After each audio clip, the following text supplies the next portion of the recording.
Welcome back, everyone, to the Romans podcast, episode 5 of the Romans podcast. And today, unfortunately, we don't have Joe co-presenting today, but we do have Ollie. Say hello, Ollie. Hello. How are you doing, Oscar? Yep, and we also have a special guest, Chef Chris, who is who's been going to Bath City for how long now? Since I moved to Bath, maybe 20 years, but only regularly this season and last season. Yeah, you're known as a regular amongst the Bath City lot. Well, certainly more recently, as you've been going to more games across this season. And obviously your voice is a bit gone, obviously from the Dorking game that we were both at. Yeah, you'll have to excuse my voice. I'm sorry. I'm very hoarse. I've only got my voice back today. We shouted and sang ourselves silly at Dorking on Saturday. So yeah, completely. Like the noise that we made from that game. Probably the best atmosphere we've had all season, I think. I think it was certainly up there. Hampton was very good, but I mean, cup tie, it was what we had to play for this season. And it was a phenomenal day, all the way to penalties, sang through the town, all the way to the coach, sang on the coach. Yeah, Perfect. I felt we were on it from like the moment we got on the coach, to be honest, because we knew it's where we are in the league, and the trophy is the thing to play for this season. And I just felt, as you know, when we got off the bus, we were singing straight off the bus into the pub, and it was just a great day all day. And it's funny because we kind of manifested the game a little bit, because the two chants we were doing as we arrived to Dorking was the Alves chant, again, LA, LA, and also the Charlie Binns saves with his hands, saves with his shin chants. So it's like, and them two ended up being the two men of the moments, Alves with a glorious free kick, Charlie Binns with some glorious penalty saves, 3 penalty saves technically. Yeah, 3 for sure. Yeah. I also feel the same. I can't believe we got off the coach singing Alves' song, and then he really performed, and obviously the free kick. And then, of course, when we got to the ground, we sang at Charlie Binns, because when he was warming up, his song. And and he pulled out the goods again in a penalty shootout. So it kind of goes to show, really, doesn't it, that all you really need to give these players, even if it's not directly to their faces, is just a little bit of support. You give a bit of support, even just going down to the pub, and it's almost like something is spoken into the air of existence. If that makes any sense, it's like they kind of tell it, like we're singing Alves' chant all the way down to the stadium. We're singing it when we get into the ground, and then the players put out a performance. And I mean, again, we talk about Charlie Binns, fantastic. Probably, I think every game he started for us, besides the game he got wrongfully sent off, obviously. Yeah. Besides the game he got sent off, every game he started for us, I think he's probably been our man of the match. I think every team we've played has given him man of the match as well. Yeah, absolutely, totally agree. I think he's been a brilliant signing, and I'm so glad that he signed a full contract now. And yeah, he came on he came on a non-contract terms, didn't he? And I think he's earned his contract, lads. I really do. Definitely. I think he's properly earned his contract, and all power to him. But obviously feel a bit for Harvey, but I think you're going to touch on that a bit later. So yeah, we'll certainly get into the goalkeeper competition. I mean, obviously we've spoken about that before, but I guess we can the competition is wide open now, especially after what we've been seeing as of recently. Binns is starting to make a name for himself. He's got a chant already. I think it might actually be the quickest we've ever given a player a chant since arriving at the club. Yeah, absolutely. I can't believe he's got his own chant already. So he got a chant before he signed a contract with us, which is absolutely crazy. Yeah. So we'll move on. Ollie, of course, you obviously had to tune into the game over highlights because you were working, I believe, on the day of the cup tie. Work restricts me. Yeah. Get a new job. Apply for a factory, so that way you've got your weekends free. That might be the solution. Yeah. Okay, well, I'll tell you, literally, I'm just going to boil it down to a couple of things, right? The boys, when you arrived there, played completely differently. The boys were looking like that they needed this. This was an important performance for them. And just the way how we played did not deserve to go 1-0 down. And then Jordan with an absolute, I think I did lob my phone down on the floor when I saw it. I was like, oh my God, screaming. It was absolutely perfection. And then nearly scored a second one. Nearly got another one on the second free kick. It was just absolute performance. But the boys put in an absolute imperious performance. That is essentially all I can boil it down to. And another thing as well, another penalty shootout. I have not seen Bath do many penalty shootouts, and now we've had 2 in a row, both in the same competition. Yeah. I was thinking, I haven't seen many. From my time as supporting as a Bath fan, I've not seen Bath go into many penalty shootouts. I've seen the odd penalty here and there, but I've never seen a penalty to decide a game. And the way how and I mean, it's also the fact that not only have we won on penalty shootouts by Charlie Binns saving them, but we've not missed a penalty in either of those shootouts either. Obviously, scored all 5 against Bracknell. Sure, Brad Ash, his last one nearly got saved, but we scored all the ones against Dorking as well. All our penalties have just been absolutely emphatic throughout the cup run so far, and it can only continue that way. Like, you can tell that Darren, certainly it's his competition that he wants to go far in, and he certainly took penalties into consideration, because you can tell that they have been practicing how to just deal with that pressure, and so far they've done a good job. Don't want to jinx anything, obviously. If it goes to penalties against Southend in our next tie and we then lose, then I am completely responsible for that now. But I think if it does go to penalties Southend, hopefully, fingers crossed, we do what we have done in the previous couple of rounds against Bracknell and Dorking, hopefully. Exactly. Yeah, exactly. And then as well as just the fact that with Charlie's saves with some of the goals, I just kind of you never really know what's going to happen. Well, I'm just so happy that we have a goalkeeper that he's unreal on penalties. I mean, let's be honest. I mean, he even saved one, and then he made him retake it, and he just saved it again like it was nothing. The exact same. Yeah. Oh my god. Is it almost? Yeah, they basically like for like copy, wasn't it? That save of the second penalty, dive to his left again. And I mean that player who took for Dorking, he's a regular, first team player. We in the build up today, we were watching a few of the previous Dorking clashes, and he played against us in the last couple of games. So the fact Binns is saving these penalties from these regular full-time sort of players goes to show just how much of a talent he's got for it.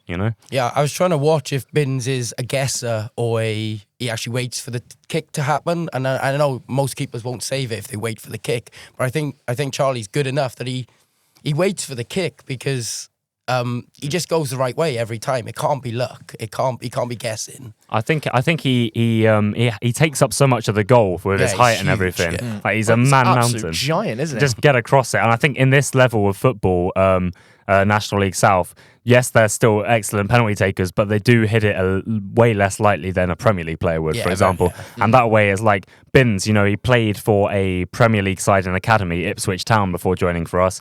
So he would have played against the younger sort of generation going into the Premier League. So he's probably used to shots being hit a lot harder. Yeah, but in this league, he probably has that sort of talent of waiting and just waiting for the player to make the kick, and then he's got the ability, a very good ability, to just get across the goal as quick as he can, and that's perfect for him, But I mean, on the whole, the performance of Dorking, absolutely excellent. There was the Dorking manager, Mark White, did mention in his post-match interview that Bath did not look at all dangerous, and I think we can clearly see through the statistics, through the highlights, that Dorking were by far second best in that game. Bath created so many chances. I'm not sure what he's on about. It seems like a sore loser comment to make, but you look at the chances we have. We're coming forward over and over again. We've got some incredible creativity. Alves was on top of his game. Beardmore was on the top of his game.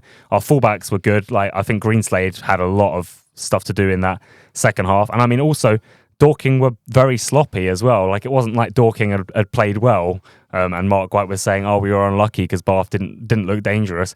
We were, without a doubt, the most dangerous team in that game. And yes, it went to penalties, and yes, it was just made it all the more sweeter winning on penalties. And big cup game, we won on penalties. But you look back at the second half of the highlights, and you question, how were we not 5-1 up in that second half? We hit the crossbar. We had a header from point blank range from Tilson that just about went wide, unluckily. We had Greenslade nearly nipping one in at the near post that Fawkes has to tip wide. We had a one-on-one situation where Windsor could have just put it past the keeper. They're all 4 of those chances that could have easily gone in, and yet, according to Mark White, we didn't look at all dangerous. So yeah, I can't believe he's come out with that comment straight after the game, to be honest. When I first heard it, I heard it on the coach on the way home, and I was just like, how has he said that? I felt we dominated. We weren't just better. Bath City totally dominated that game, and it should never got the penalties. There's not a better way of winning a cup tie, to be honest, than winning on penalties, but it should never have got there because, but we were just so dominant, and like Oscar said, we made so many chances, especially we had a one-on-one clean through, which I still can't believe he hasn't taken that chance, but we're not criticising. And Yeah, and we had chance at the back post. There's, like you say, Danny Greenslade. He's tried to fool the keeper when he's looking to cross it, and he's gone for the goal, and the keeper's just seen it.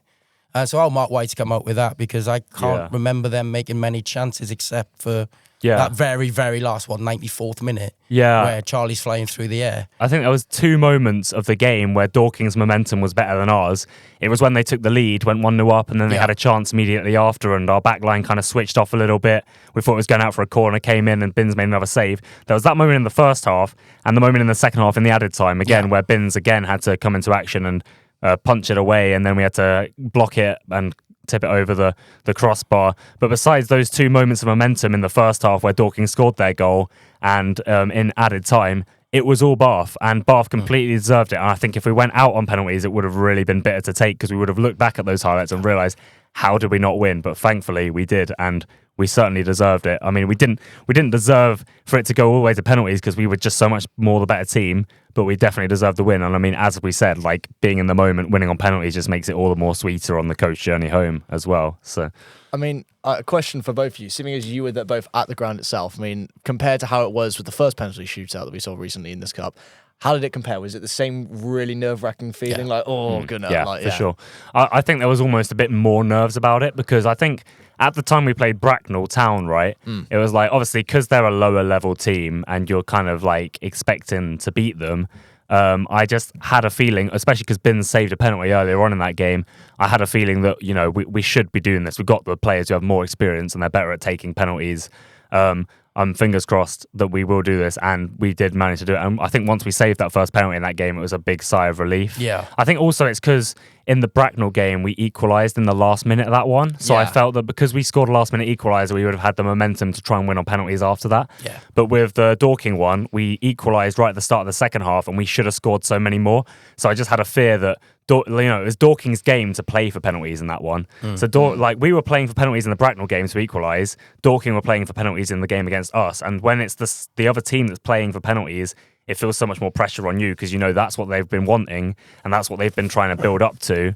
And you know, like when the penalties come round, it's much more tense because you're not the side who's been playing for penalties. But having said that, at the same time, I think in the Dorking game, Binns got close to the first penalty, and then he ended up saving 2 in a row, whereas at the Bracknell game, he only saved 1. So it was still very much fought to the end, and we had to take all 5 at Bracknell, but we only had to take 4 at Dorking. So the penalty shootout was over a lot quicker, but I think it was probably a little bit more tense, just because, especially at that stage of the competition as well, it was a chance to go through to the next round and play a National League team, you know? Yeah, absolutely. And I just really wanted to beat Dorking, so I was really tense. Especially after last time. Well, all the injustices we've had against them in the last couple of seasons, you know, one of them being the 2 red cards of the goalkeepers, that was a massive injustice.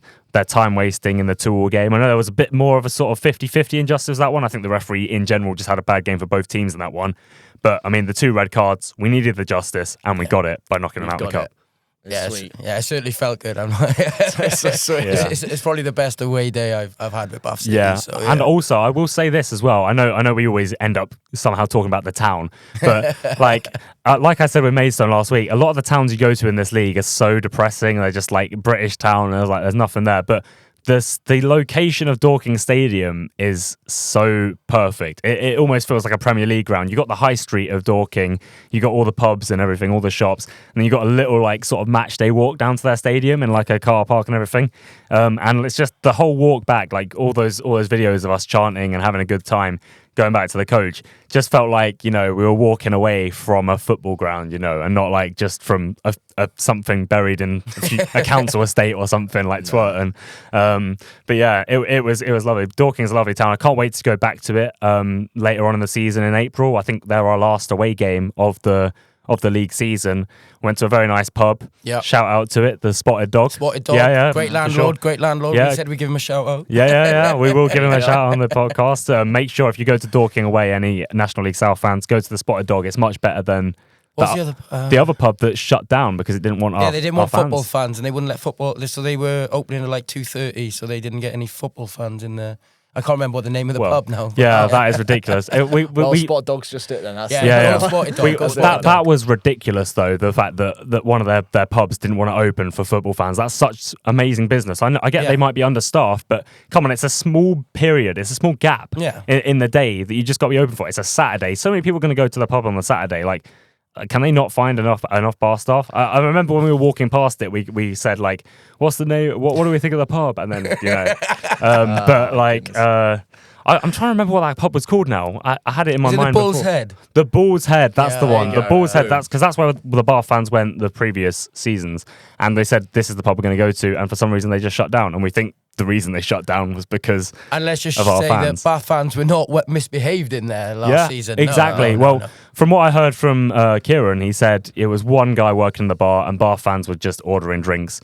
But I mean, the pub we went to, Spotted Dog, I think there was only about 2 people working on the bar. Well, there's only one, and then the landlord called his wife down and said, "Yes, got some football fans in." Yeah, well, and that's exactly how you got to be welcoming. The best home teams and the hometowns are the ones that welcome away fans. All right, Bath fans never cause any trouble. We're about the least problematic fan base in the league. No. All right, so come on, I don't understand what that was all about, but it's like shout out to the Spotted Dog because they are the proper. Yeah, absolutely. Go to the Spotted Dog. Do not go to the Bull's Head when you're going there. No, probably won't be open anyway. I mean, I kind of want to build off what you said.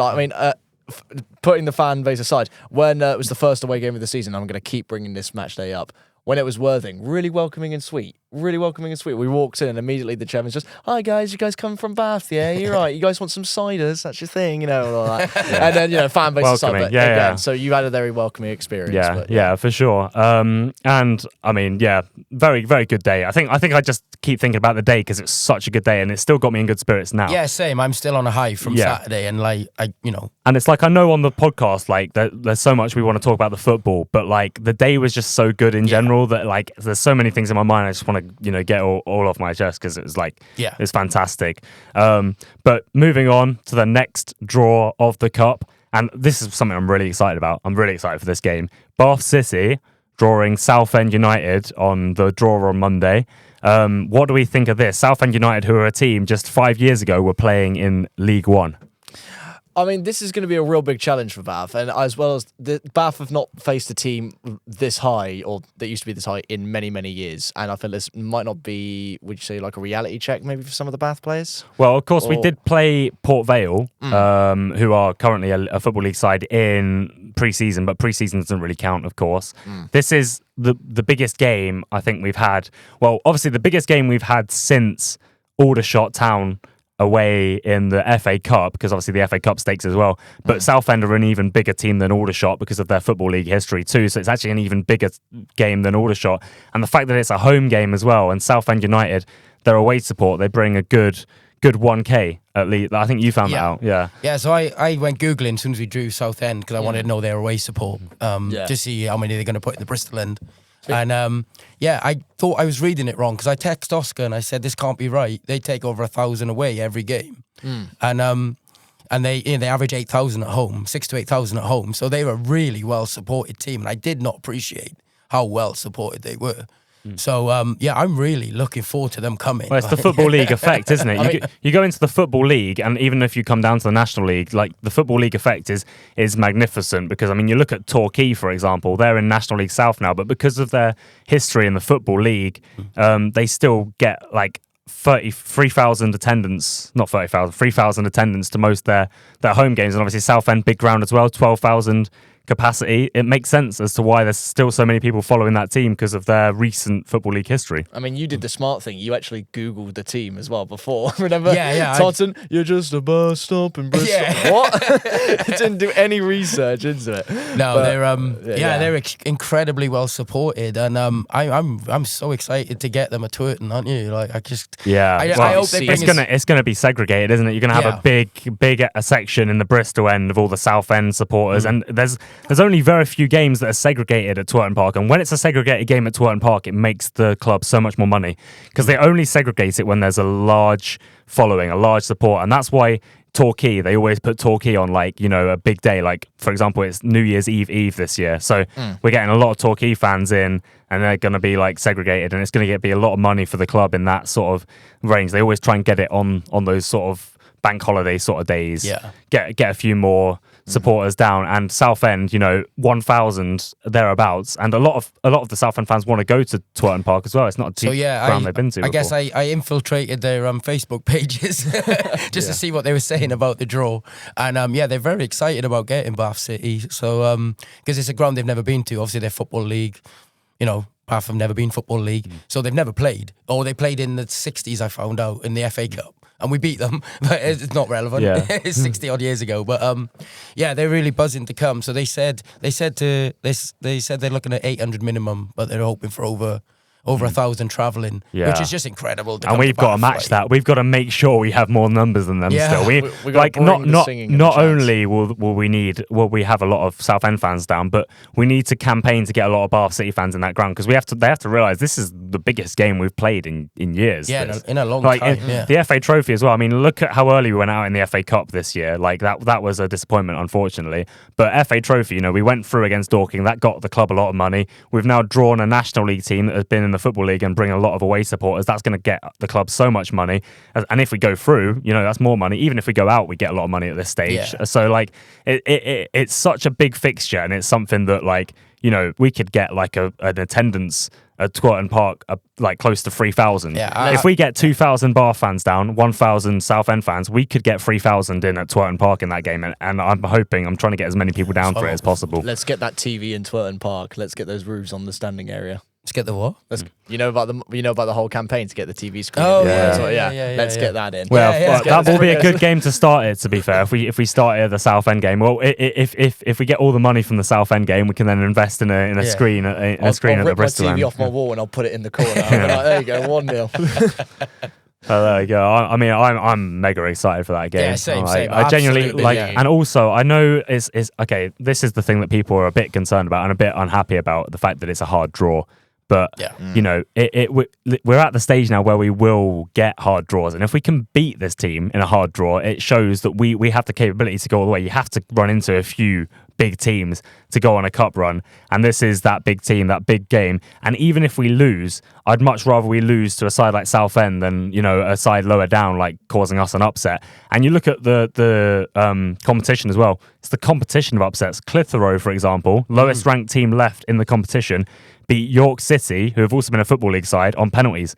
So Southend, you know, like if they play a bit of a rested team, a bit of a youth team, it depends. I don't know how much they care about this cup competition, but if they play a little bit of a rested team, even if they play their first team, like, you know, we saw when Tottenham were in form and in third place, we outplayed them, completely outplayed them. I know they're a bit off form now, but if we can outplay Tottenham in third place, we can play out Southend. We can maybe take it to penalties. As I said, if we take it to penalties, I'm going to get too excited. I know I am. Third time's a charm. Time's a charm. Can we do it again? Fingers crossed. Well, no, don't say that, because that means it's third time's the charm for the other team. If you say that, no, don't say that. We do not want that. No. Yeah, third time is the continuing. Third time is the continuing. Yeah, that's a new. All right. One. Yeah, there you go. Maybe I don't want to be negative, but maybe penalties is probably our best chance of progressing, but I don't see why we can't give him a we game, might have Will Jenkins-Davis back for that game as well. He's a big miss. He will be a big miss. But then again, like, genuinely, we've not been playing too bad without him. I know, I know it's completely different to what I said in the last podcast, that we kind of needed him.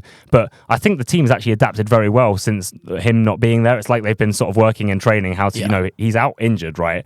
We have to sort of work together. And genuinely, okay, Mitch Beardmore is just, he brings such a good creative quality, and he's good in defence as well. I think anyone who is still like unaware of Mitch Beardmore's capabilities, watch those Dorking highlights and you see how much he does for us both defensively and attackingly. Like he is he does what Jenkins-Davis does, basically. He's just a little less more noticeable, probably because he's a bit smaller. Yeah, well, realistically. And not taking nothing away from Beardsmore, but he's not quite as technically gifted. I mean, of course. Jenkins-Davis is, for this level, I think, is a top player. But when he needs to fill in, Beardmore puts in a fantastic shift. Yeah. And genuinely, I don't think I was really aware of how well he played in that Dorking game until I watched the highlights just a few moments ago. Well, yeah, until you pointed out to me. Yeah, I was just admit like the same. Yeah. I like you kind of don't realize it, and then you look at how good he is. He's done a great job at filling in, and he's the player we need to keep fit for that if Jenkins Davis isn't back, because he's the one that can do that. Obviously, Matt Bowman was cup tied for that game as well, so not just were we missing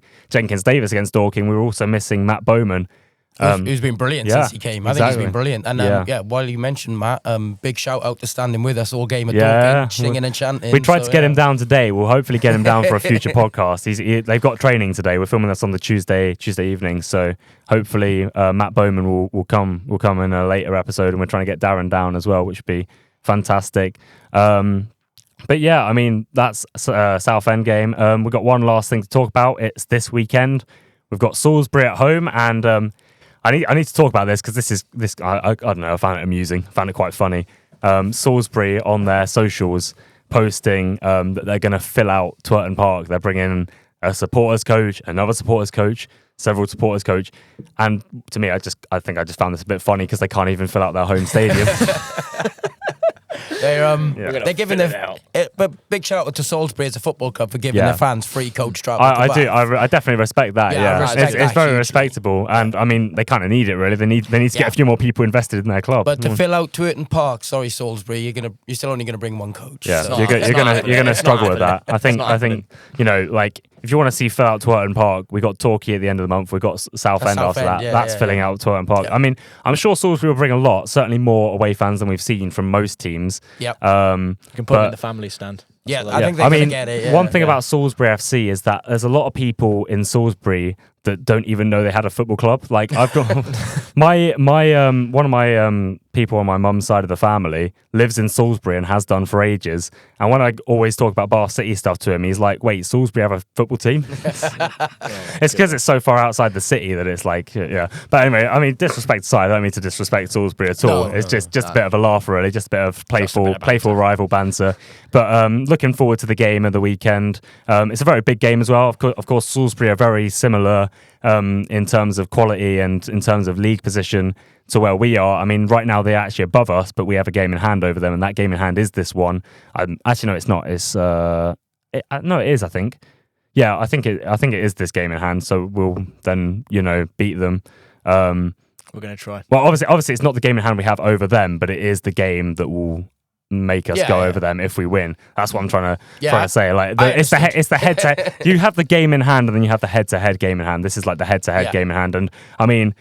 Since they became Salisbury FC, obviously they used to be Salisbury City FC, and we played them in like 2013 or something. But since they became Salisbury FC, Bath City have a 100% winning record against them. So we beat them 2-1 in the FA Cup qualifying round. We beat them 1-0 in the home game around this time last year, believe it or not. So might do the same again. 2-1 in the February game. That was actually the first away game that Ollie went to, which is quite funny. And then also 1-0 this season as well.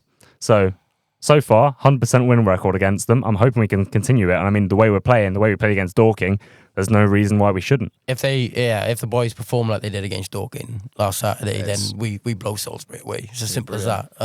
But it's Bath for Twerton, isn't it? And I just feel it's our home record. That's the thing. Yeah, we're so much better away, and I can't understand why. I'm trying to work it out. It's like watching two different teams, isn't it? It absolutely is. Yeah, I do think what it is obviously Twerton Park, the pitch isn't great. No. And I think playing on that pitch once a season is fine. That's why all the away teams do well. But playing on that pitch for half of your games of the season, and we're the only team that has to do that, it just wears them out so much. Like getting used to that pitch and then playing on a very nice flat pitch, like an AstroTurf pitch somewhere else. Like they can do great there because it's it's their one time and they're playing on a very nice pitch. But playing on that bumpy pitch, like almost for half of your games each season, it's just difficult. And I also think it's a very atmosphere focused team as well. And I don't want to again play down our home atmosphere at all. But because we don't have any terraces behind the goal, all the atmosphere has to become from that terrace that's facing the main stand, and they're all in one area, and it's just you get way more atmosphere from behind the goal. A lot. Totally like agree, if we get some terracing there, I think it's just the layout of Twerton Park is all wrong for atmosphere, and also it's such a big ground as well that everyone's in different areas. That's it. So Salisbury at the weekend. I'm hoping. another win. I'm fairly confident we will get one, especially if we play how we did against Dorking.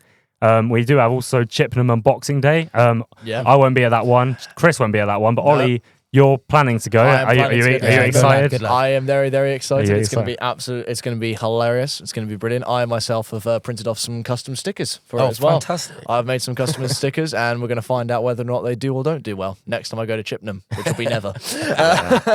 No, but it's going to be a fun time. So I'll be, when we talk about the Chippenham game on the next pod, or whenever that is, I'll talk to you about that. Yeah, I'm sure. I think we'll probably have to speak about a couple of games on the next pod, because obviously I'm going home for Christmas soon. This will be the last one until I go back. So I think next pod we'll probably actually film during the day, New Year's Eve kind of time, or like New Year time. So that'll be after both the Salisbury game, Chippenham game, and the Torquay game. So a combination of 3 games to talk about in that one. A lot of content. Yeah, going to be a lot of content with the missed week, but this will be our last one before Christmas. But I mean, on the topic of that, thank you for tuning into the first 5 episodes of the Romans podcast. We're very happy with how it's been received so far and how it's going so far.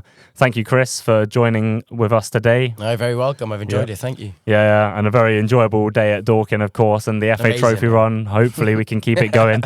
It is the most exciting part about our season so far, and I know how much this competition means to the club. I know how much it means to the players. I know how much it means to Darren Way especially. And I'm so excited for Southend at home. I think it'll be. I just can't wait. I mean, I have the confidence we can win it.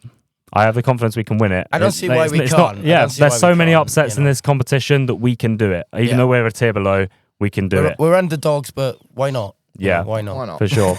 Anyway, thank you for tuning in to this episode, and we'll see you next, probably in the new year. Thank you very much for listening. Goodbye.